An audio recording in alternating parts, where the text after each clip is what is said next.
This Honda CR-V is a twin-turbo nutter that sounds like an IndyCar, and there's a good reason for that. The Honda CR-V is no one's idea of a good time. A perfectly fine car, of course, barring the obvious impediment of being an SUV, but one that also verges on terminal tedium.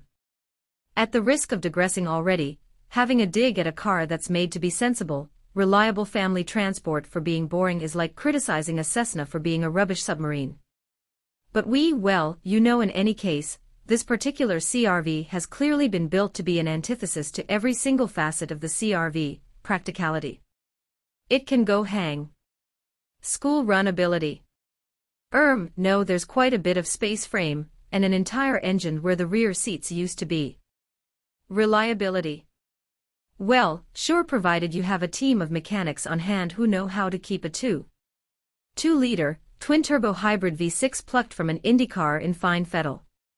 Otherwise, this one might be beyond your average mechanic's remit. A few hurdles to daily driving aside, and the small matter that this is a one-off built by Honda, and you'd have an easier time trying to buy the moon, there are some serious upsides to this new CR-V equation. Some 800 horsepower's worth of upsides, apparently, delivered courtesy of the aforementioned IndyCar engine, and a special fuel blend that Shell calls 100% renewable, will be the judge of that. Thanks. Instead of batteries, the hybrid system feeds a pair of supercapacitors, which can then fire electrons into the electric motor whenever the driver asks for it by pushing a button. The benefit of capacitors in this case, and indeed in IndyCar, is that they're lighter and can deliver energy more quickly than a battery. So why not use them in all-electric cars? Well, long story short, capacitors can store and deliver charge more quickly, but the batteries can store more energy per weight overall. In practice, it offers an electric push-to-pass feature. In a CR-V, with 800 brake horsepower, keeping this torrent of power sources in some sort of shape is really down to the fact that there's quite a bit of regular CR-V missing from this picture. Surprise, etc. Everything from what Americans would call the belt line up windows, windscreen, sunroof, and the metalwork that holds them in is apparently standard CR-V.